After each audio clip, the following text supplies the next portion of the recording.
Muito bem, pessoal, sou o Denis França, professor de Direito Administrativo aqui do QC e vamos seguindo aí com os atos administrativos. A gente vai falar agora sobre os requisitos ou os elementos que compõem os atos administrativos. Vamos daqui a pouquinho falar sobre cada um especificamente, mas antes vamos verificar de onde que vem esses requisitos, quais são eles, por que nós adotamos esses requisitos, etc. Vamos lá. Pessoal, olha só. No próximo momento a gente vai conversar sobre os planos de existência, validade e eficácia do ato administrativo. Calma que a gente chega lá. Mas por enquanto eu preciso te dizer o seguinte: para que um ato administrativo seja considerado perfeito, ou seja, completo, acabado, ele tem que ter o quê? Ele tem que ter os seus requisitos, os seus elementos. É aquilo que é necessário para a formação de um ato administrativo. Ok? Então, por exemplo, imagine assim, quais são os requisitos para que um carro exista como um carro?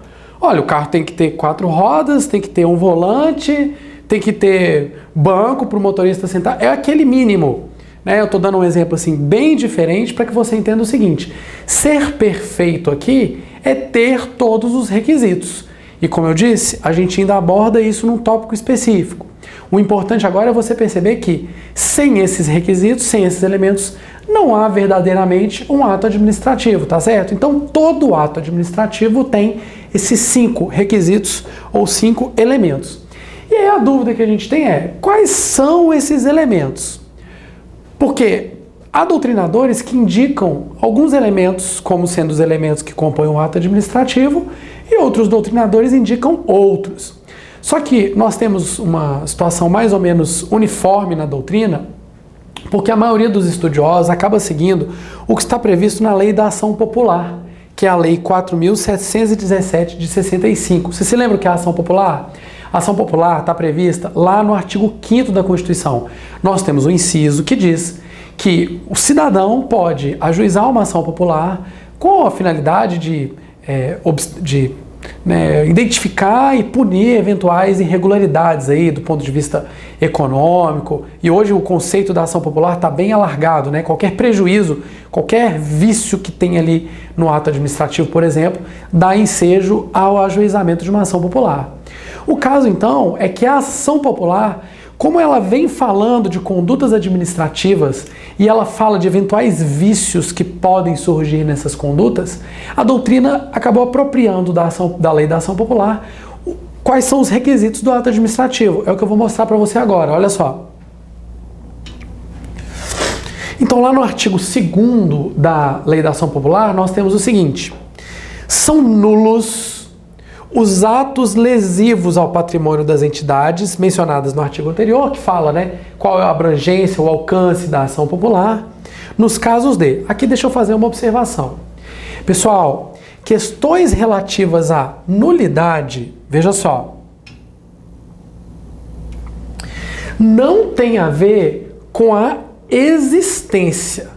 Quando eu falo para você em requisitos ou elementos do ato administrativo, eu estou dizendo que eles devem existir.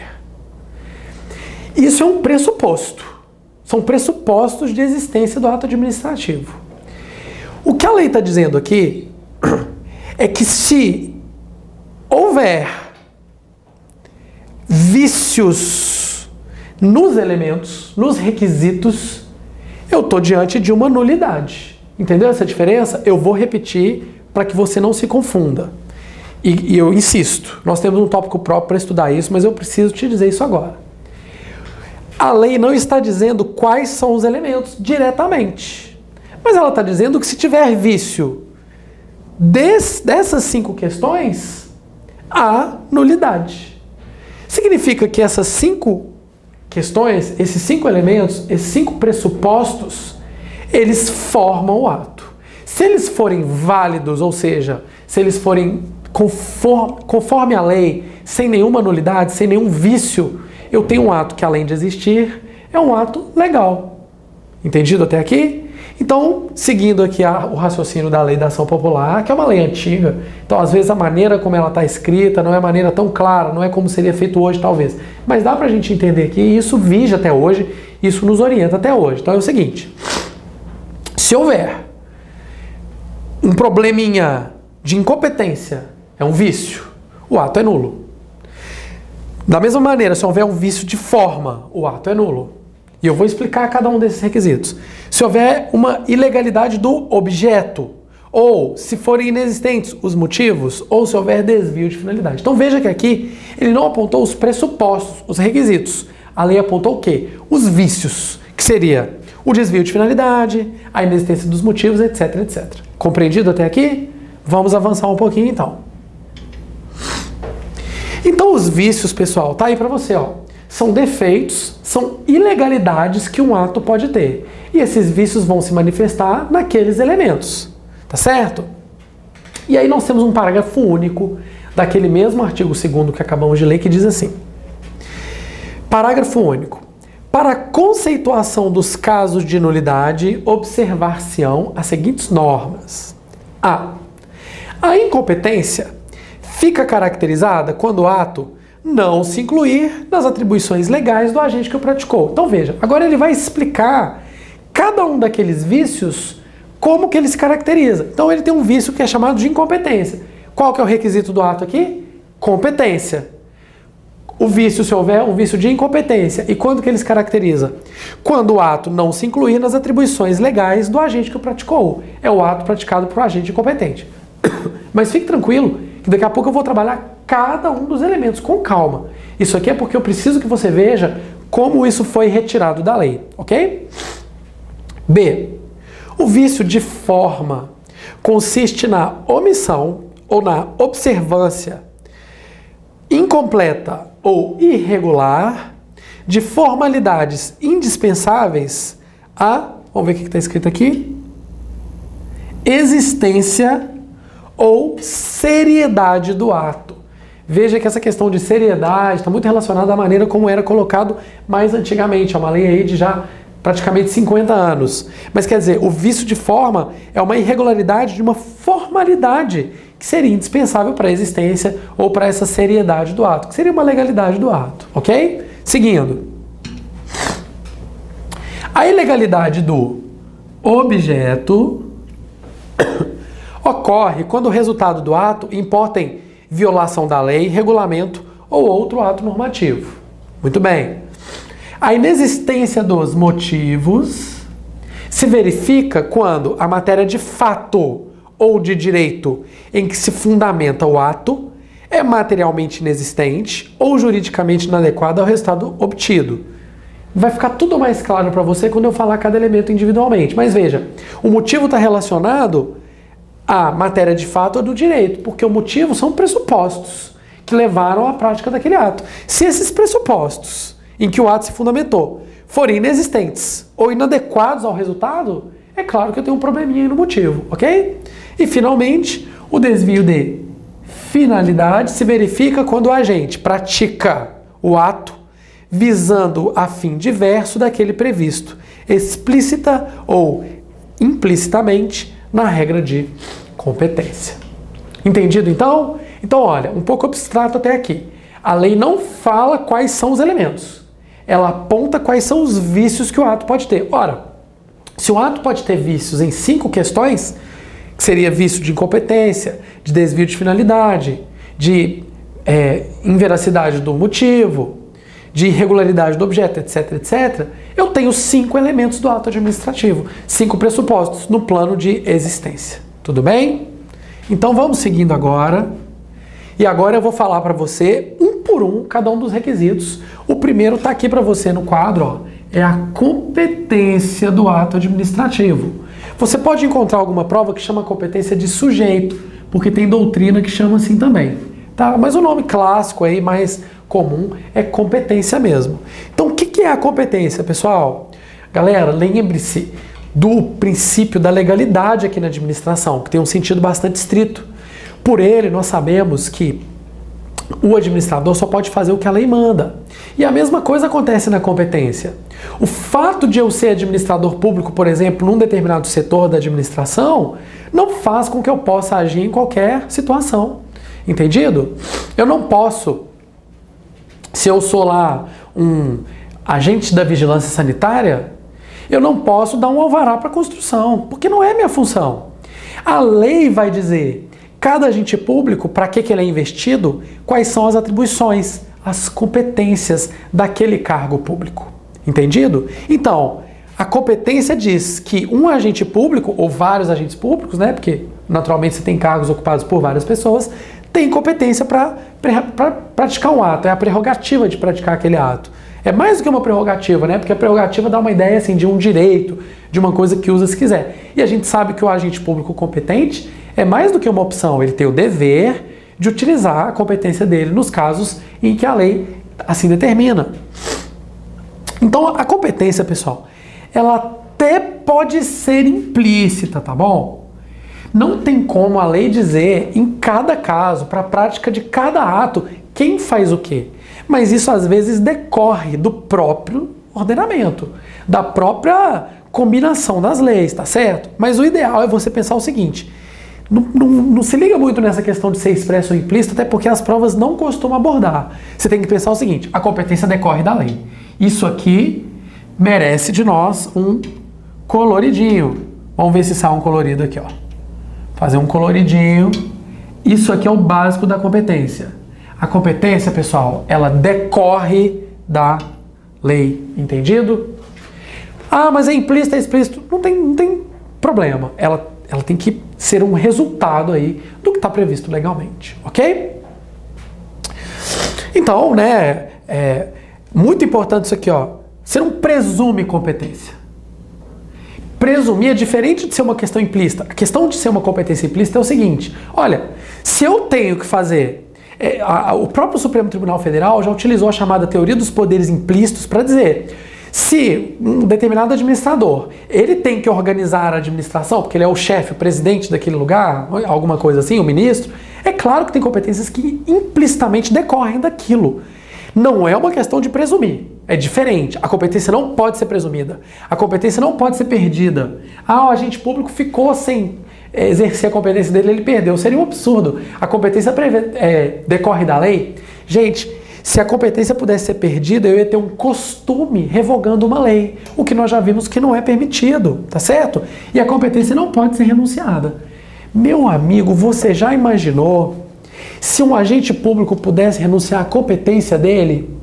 Vamos bater a real, o que ia acontecer? O sujeito ia fazer concurso público para um determinado cargo. Aí ele recebe o salário. Ele começar a renunciar às competências, não ia ter nada para fazer.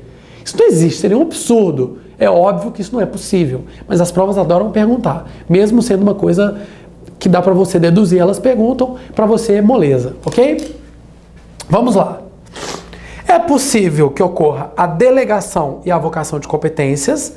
A gente conversa sobre isso no tópico sobre o processo administrativo disciplinar, mas não tem como eu não comentar aqui. A delegação de competências ela é muito comum, tá certo? Mas ela tem requisitos, ela tem determinadas características, ela tem vedações que a gente precisa estudar oportunamente. Mas a delegação, gente, de competência é uma mera extensão da competência. Quando eu delego uma competência, eu não dou minha competência para outra pessoa. Mas a gente vai ver isso mais aprofundadamente lá na Lei 9784. Tudo bem? Beleza. O que mais? Vamos tirar isso daqui. Sempre que um agente público praticar um ato fora dos limites de sua competência, haverá excesso de poder. Isso que é o excesso, gente. É estar fora da capacidade. Capacidade e competência não é muito parecido? A capacidade e competência, eu gosto de dizer o seguinte, incompetente na sua casa é aquele seu irmão que não dá conta nem de arrumar a cama. Não é isso? Ou seu incompetente. Gente, no direito administrativo, incompetência é outra coisa. Incompetente no direito administrativo é simplesmente aquele que não tem a prerrogativa legal da prática do ato. Só isso. Entendido? Não vamos confundir. Aqui não tem um juízo de valor ofensivo de dizer seu incompetente. Não. A incompetência aqui significa você não pode praticar esse ato administrativo. Se um agente que não está investido daquela atribuição pratica um ato administrativo, o que nós temos? Um vício de competência que vai ser chamado excesso de poder, que é uma das espécies de abuso de poder, tá certo? Vamos dar um exemplo? Olha só. Imagina que você faz o seu concurso e começa a trabalhar lá no Tribunal Regional do Trabalho. Muito maravilhoso. Você entra, TRT, animado, técnico administrativo e feliz da vida. Muito bem. Você tem competências definidas em lei, mas é claro que, em razão do próprio poder hierárquico, vai ter uma organização interna lá do TRT e você vai desempenhar algumas atribuições. Vamos supor que você seja colocado para trabalhar numa secretaria judiciária, ou, melhor ainda, num protocolo. Lá no protocolo você tem uma ordem de serviço, provavelmente, que especifica quais são as suas atribuições. Tá bom. Aí um belo dia, você está lá no TRT, no protocolo maravilhoso, chega lá um colega seu falando o seguinte: ô fulano, olha só, nós precisamos, a gente está com um probleminha aqui na licitação e, pô, precisa de 3 servidores da comissão assinarem, mas o fulano Beltrano não vem hoje, eles estão doentes, tal, não vem. Você não quer assinar, não? Olha só, se você não faz parte da comissão de licitação, se não está definida naquela ordem de serviço, naquele regramento legal ou regulamentar, que diga que aquela é uma atribuição sua, você não pode se responsabilizar por aquele ato. Se você for lá e assinar, esse ato, ele pode até ter os 5 elementos, porque vai ter alguém lá assinando como agente competente. Mas há um vício, um defeito, uma ilegalidade, uma irregularidade no vício competência. Por quê? Porque nós estamos diante de um ato que foi praticado por um agente incompetente. E isso é abuso de poder. Você praticar um ato para o qual você não é competente é um abuso de poder. Porque o que é o poder mesmo? O poder, que é um dever-poder, são prerrogativas que a administração tem para se manifestar. Quando você vai e age com o poder de uma maneira que você não está regularmente investido, você está abusando desse poder. E aí nós temos um vício de incompetência. Beleza? Tranquilo? Beleza, vamos que tem mais sobre a competência. Pessoal, o vício de competência, essa aqui é uma questão muito importante. Ele é, em regra, passível de convalidação.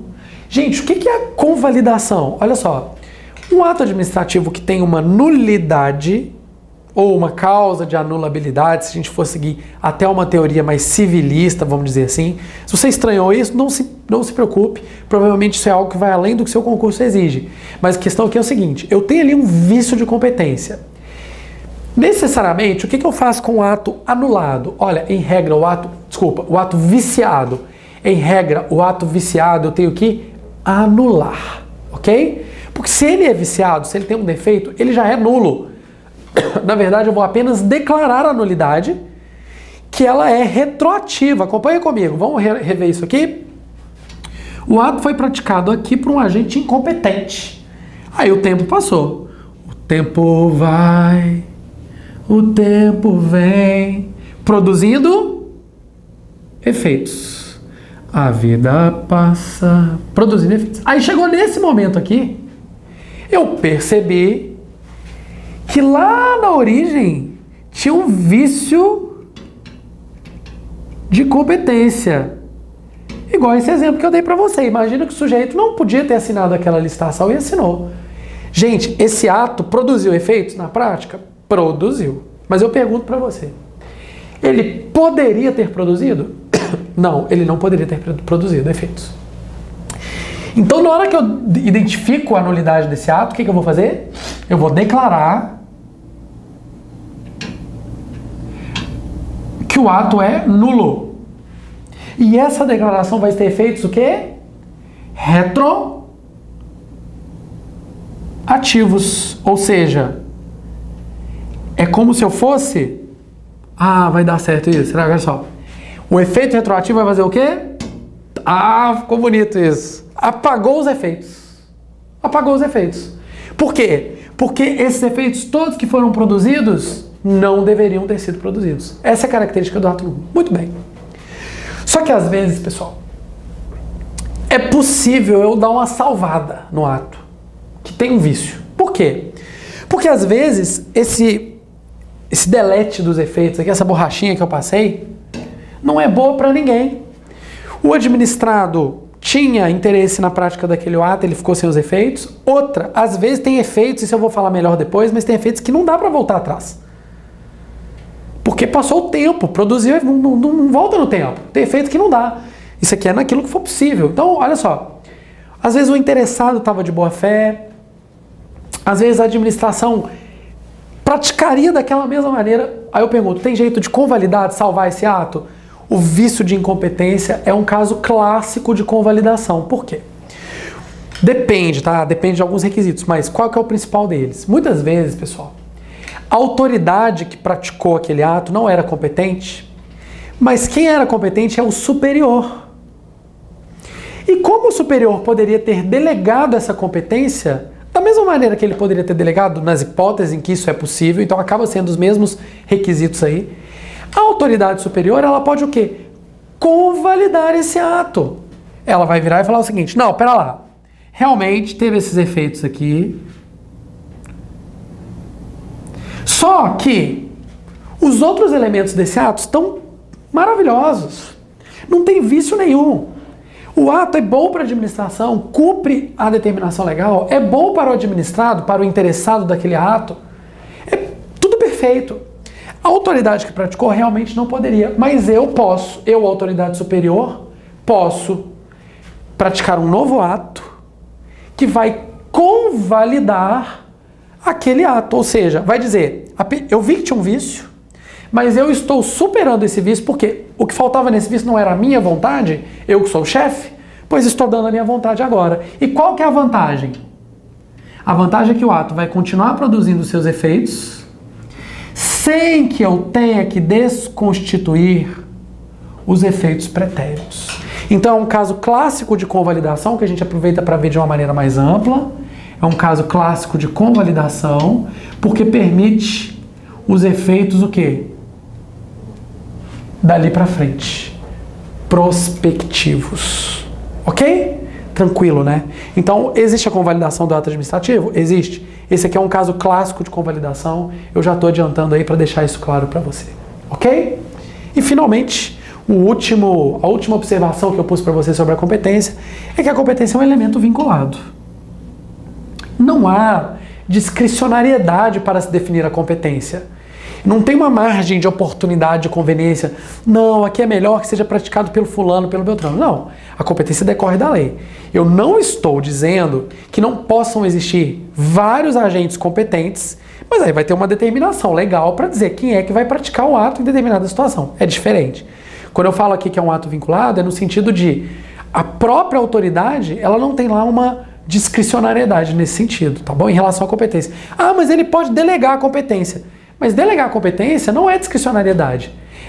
A competência continua sendo sua. Você simplesmente fala que um subalterno seu, por exemplo, vai praticar aquele ato administrativo. Ok? Fechou a competência? Moleza? Mamão com açúcar? Vamos para o próximo. Vai ficando cada vez mais fácil. Pessoal, tá aí para você a forma. O que é a forma? Gente, quando pensar em forma, você vai pensar em quê? Você vai pensar em forma. Forma de bolo e de pudim. Se você pegar uma massa de bolo e botar numa forma retangular, vai sair um bolo retangular. Se você pegar uma massa de bolo e botar na forma de pudim, vai sair com aquele redondo com furo no meio. A forma é o quê? É a materialização do ato, é o instrumento, é a maneira como você tem que dar forma para esse ato. Tudo tem que ter forma. O que não tem forma, meu irmão, está no seu pensamento. Se você colocar no mundo externo, tem forma.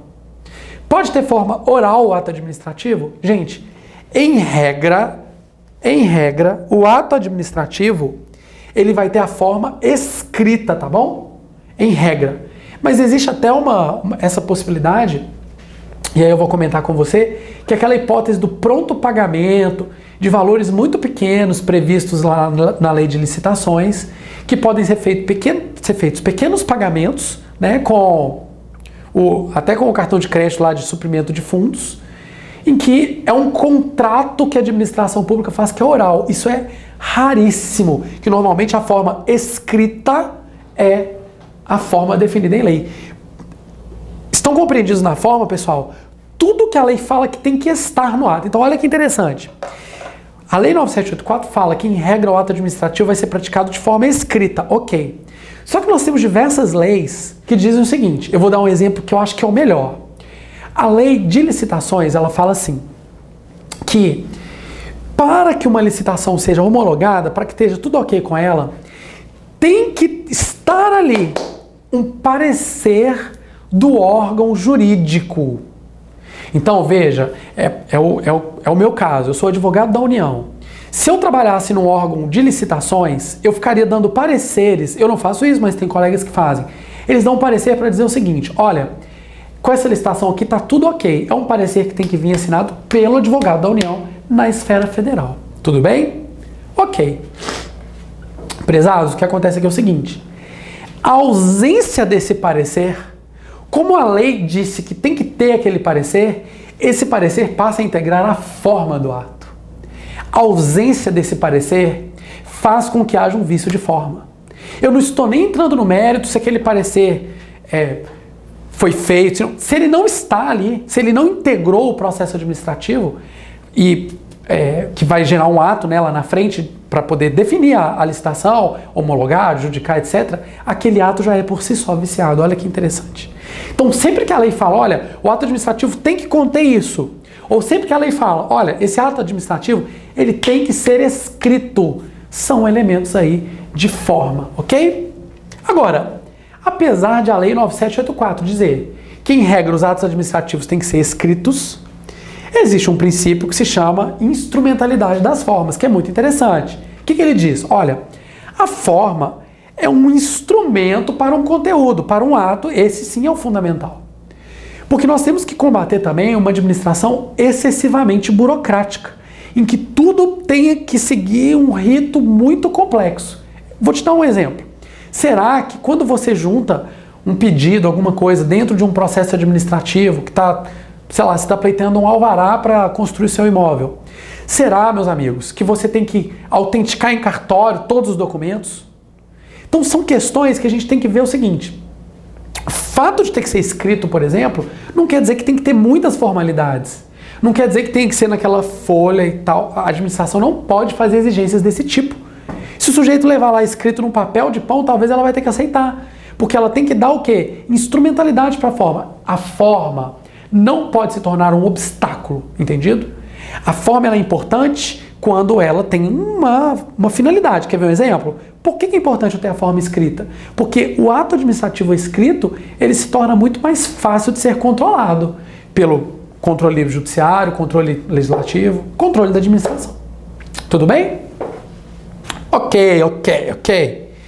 Pessoal, o elemento forma também é vinculado, ok? Porque quando a lei diz que tem que ser forma escrita, tem que ser forma escrita. Eu não tenho margem de oportunidade e conveniência para o administrador dizer, não, realmente, a lei diz que tem que ser forma escrita, mas nesse caso concreto, vai ser tão mais prático, então eu resolvi fazer esse ato administrativo de maneira oral, porque foi ótimo para a administração. Infelizmente, isso não cabe, não adianta fundamentar nesse sentido, a forma é elemento vinculado do ato. E aí eu trouxe para você o artigo 22 da Lei 9784, que eu já havia adiantado, que diz, os atos do processo administrativo não dependem de forma determinada. Então, tem que ser no papel tal, tem que reconhecer firma, não. Em regra, não depende de forma nenhuma. Isso aqui está de acordo com o quê? Isso aqui está de acordo de... Não, cadê o... Não dependem de forma determinada, está de acordo com o princípio da instrumentalidade das formas. Exceto quando a lei expressamente exigir. Às vezes a lei diz, olha, na licitação, no processo administrativo, tem que ter um parecer jurídico assim assado. Às vezes a lei diz, olha, aqui esse ato tem que ser praticado de maneira escrita, etc, etc, etc. Ok? Então, forma é isso, é muito tranquilo. Vamos seguindo? Vamos lá. Finalidade. Pessoal, eu vou aproveitar que eu estou na finalidade e vou dizer para você o seguinte. Fecha o olhinho, acredita, bota fé. Qual foi o primeiro requisito que a gente falou mesmo do ato? Você lembra? Competência. E o segundo que a gente acabou de falar? Forma. Agora a gente vai falar da finalidade. A turma gosta de utilizar um mnemônico aí para guardar os 5 requisitos. É bem interessante você guardar para você não esquecer. O mnemônico é esse aqui, ó. De competência,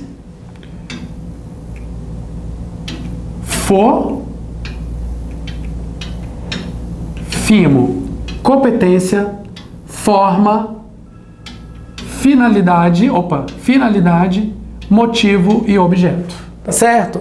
Então, ó, cofofimo, feio, né? É um cacófago. Muito bem, mas é competência, forma, finalidade, motivo e objeto. As 3 primeiras sílabas são 3 requisitos e a última sílaba tem os 2. Só para você não deixar de aproveitar, que isso te ajuda a não confundir para aquelas questões em que simplesmente você quer saber se aquilo é ou não um requisito, um elemento do ato administrativo. Então o que nós temos aqui? Vamos falar agora da finalidade, que é muito fácil, é muito tranquilo. É o fido cofofimo. Vamos lá. Gente, a finalidade de qualquer ato administrativo é essa aqui, ó. Qualquer um. Ah, essa aqui vai merecer um coloridinho também. Vamos lá? Ó. Qualquer ato administrativo é o interesse público. Um ato administrativo não pode ser praticado com outro objetivo.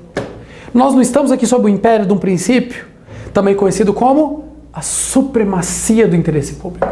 Essa é a finalidade de qualquer ato. Agora, essa é uma finalidade, pessoal, mediata. O que é mediata? É aquela que não é a mais próxima. Lá no final das contas, eu estou pensando sempre no interesse público. Mas de uma maneira mais imediata, mais próxima de mim, eu posso pensar nessa finalidade imediata que vai resultar no interesse público. Coloquei um exemplo aí para você.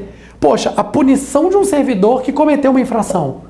Isso atende o interesse público? Atende. Mas, mais imediatamente, qual que é o interesse? Tirar da administração pública aquele servidor que está antes dessa finalidade interesse público. Tirar aquele servidor que é corrupto, por exemplo, que cometeu uma fraude, que não merece estar ali, que não deve receber aquele salário, etc, etc. Tá bom? É isso aí. Pessoal, mais uma vez, finalidade. Esse elemento aqui tem que ser vinculado, né? Você já imaginou se houvesse margem de oportunidade discricionária, né, de oportunidade de conveniência, de discricionariedade para o servidor público falar assim: não, aqui eu não vou fazer bem na finalidade que é o interesse público, não, eu vou ter um interesse um pouquinho diferente. Porque apesar que tem uma coisa que é boa para o interesse público, aqui vai ser melhor para a mamãe. Eu vi um exemplo desse esses dias na televisão. Um município, eu não me lembro mais nem o estado, um município pobre toda a vida, sem atendimento de médico, aquela coisa toda. E o município alugava uma garagem para ambulância. Tem uma ambulância do município que quase não roda, porque não tem nem motorista. Mas estava pagando uma garagem para ambulância no centro da cidade. De quem era a garagem que estava sendo alugada? Da mãe do prefeito. Valor do aluguel, R$800. Olha só, um ato administrativo que gerou a necessidade de locação daquela garagem tem que ser um ato que tenha os elementos todos o quê? Ígidos. Conhece essa palavra? Conhece, né? Ígidos. Legais, perfeitos, conforme o direito, ígidos. Ele alega que a finalidade é o interesse público. O repórter entrevista o prefeito diz: não, é muito importante, porque o terreno, a garagem é muito bem localizada e é ótimo para a ambulância da cidade ficar muito bem localizada. Ele diz que é o interesse público. Ele diz que essa é a finalidade do direito, do ato administrativo. Mas eu pergunto para você, será que não há ali um pequeno desvio de finalidade? Será que não há? Desvio de finalidade?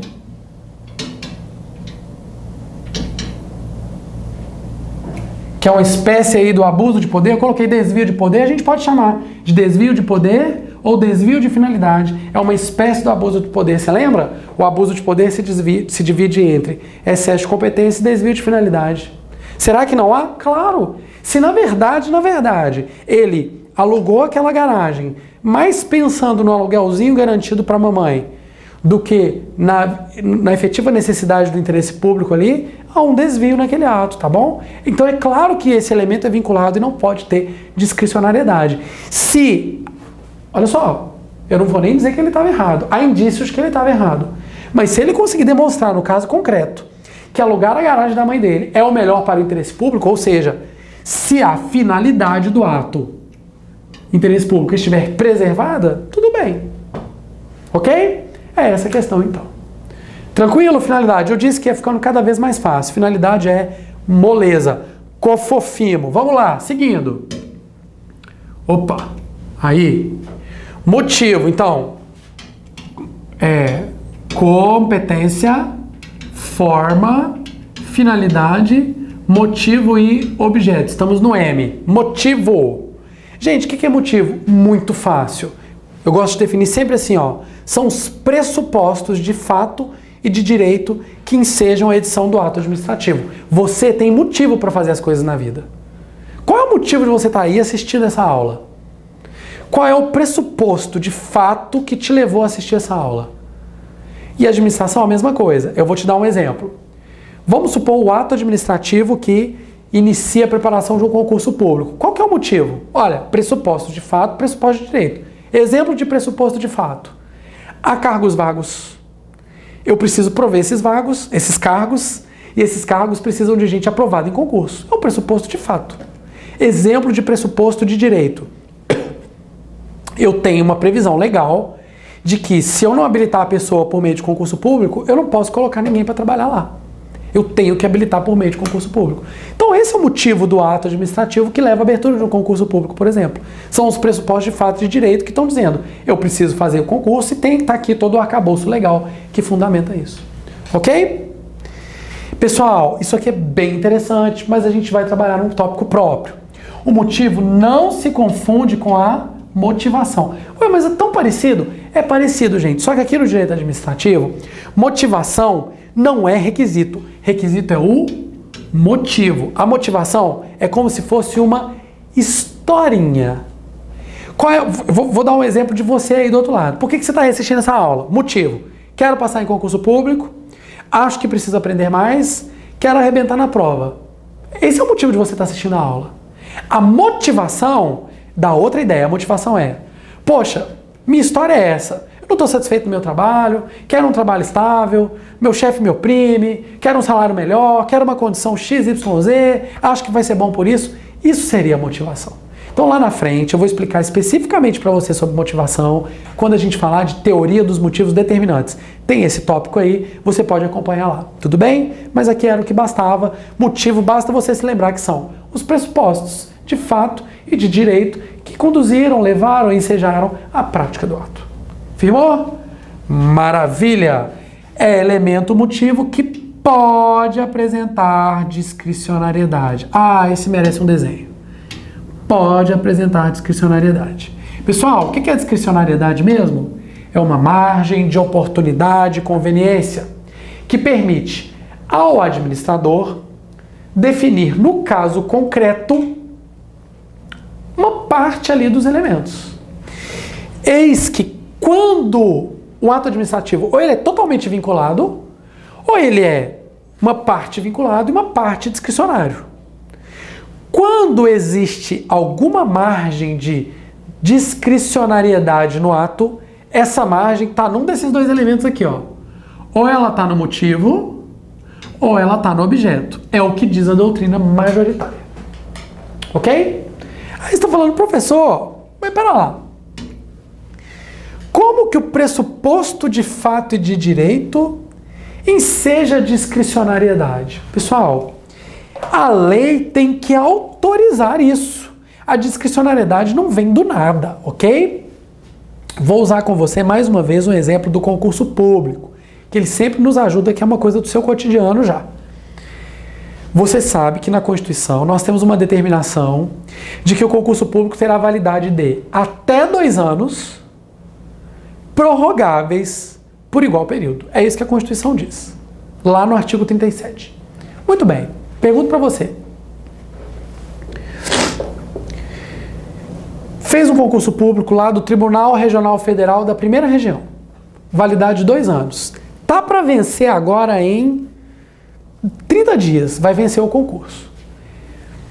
Quais são os pressupostos de fato? Vê que tem uma discricionariedade. O administrador ele pode ou prorrogar aquele concurso ou não prorrogar.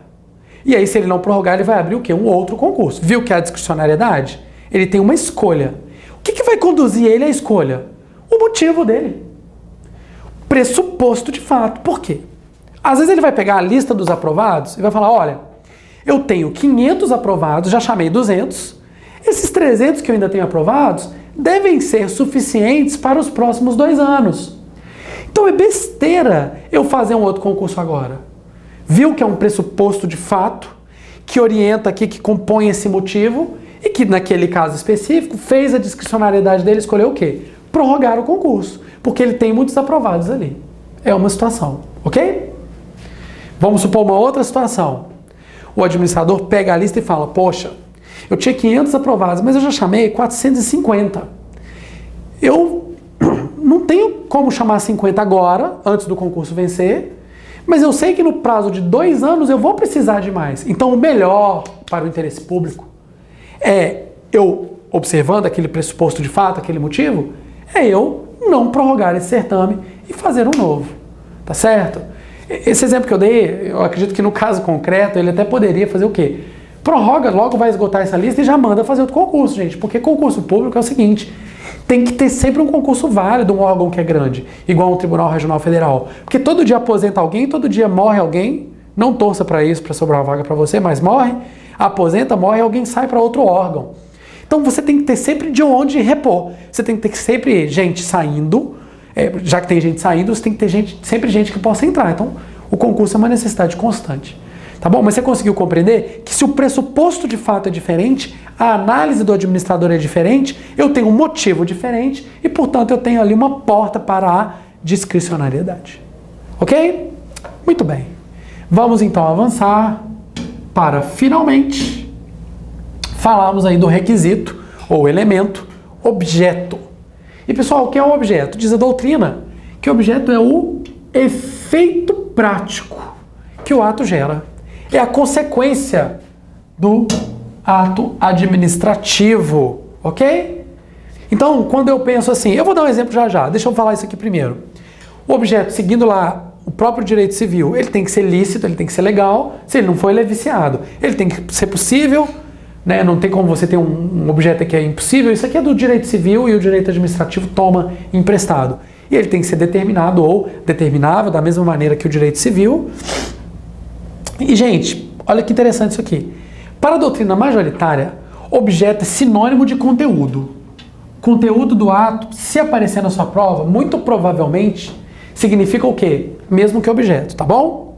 Agora, tem gente que acha que tem uma diferençazinha aí, que o conteúdo seria o que o ato dispõe, o que o ato fala que vai fazer, e o objeto seria o objeto mesmo. Material, aquilo sobre o que o conteúdo do ato recai. É aqui que eu vou te dar um exemplo. Imagina um ato administrativo que determina a construção de uma escola. Vamos pensar? Teve a dotação orçamentária? Teve a previsão legal? Teve. Mas quem é a autoridade no município que vai determinar a construção da escola? Provavelmente é o prefeito por um decreto. Então qual é a competência desse ato? A autoridade competente é o prefeito. Qual é a forma? Sem dúvida, um decreto tem que ser na forma escrita. Qual é a finalidade? Imediatamente, interesse público.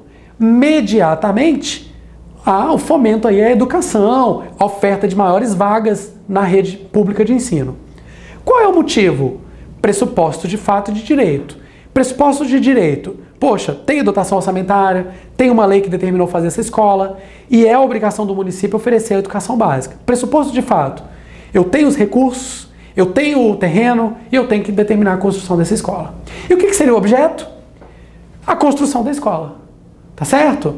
E aí quem divide em conteúdo e objeto seria mais ou menos assim. O objeto é a construção da escola, o objeto mesmo é a própria escola. E o conteúdo é construir uma escola. Mas isso eu acho que é um pouco besteira, porque não aparece em prova. Então é uma discussão muito acadêmica. Aqui você tem que ficar com o quê? O conteúdo é o sinônimo de objeto, e o objeto que seria o quê? A mera construção da escola. Ok? E mais uma vez nós estamos diante de um elemento, é o outro elemento que tem o quê? Discricionariedade. Porque eu também tenho margens aqui para definir o objeto, ok? Para definir como que eu vou ter esse efeito prático. Mais uma vez, quando eu tenho discricionariedade, eu tenho elementos ali no motivo e no objeto que me permitem praticar de um jeito A ou de um jeito B, tá certo? Isso aqui é discricionariedade. Para a gente encerrar, eu vou dar mais um exemplo de ato administrativo e vou te mostrar todos os elementos dele. Vamos lá? Esse é um ato administrativo que você vai se amarrar. É o ato administrativo da sua nomeação para um cargo público. Vamos supor que você fez o concurso aí para analista de uma agência reguladora. Você vai ser nomeado? Ótimo, maravilhoso, parabéns. Quem é a autoridade nomeante? Que vai ser agente competente. Se você fez lá o concurso para a Anatel, vai ser o presidente da Anatel. Porque é da administração indireta, é uma autarquia em regime especial, porque é uma agência reguladora e, portanto, é a autoridade top lá dentro que vai te nomear. Qual é a forma? Sem dúvida, esse ato tem que ser praticado na forma escrita. Não tem mais nenhum outro elemento exigido aí, não.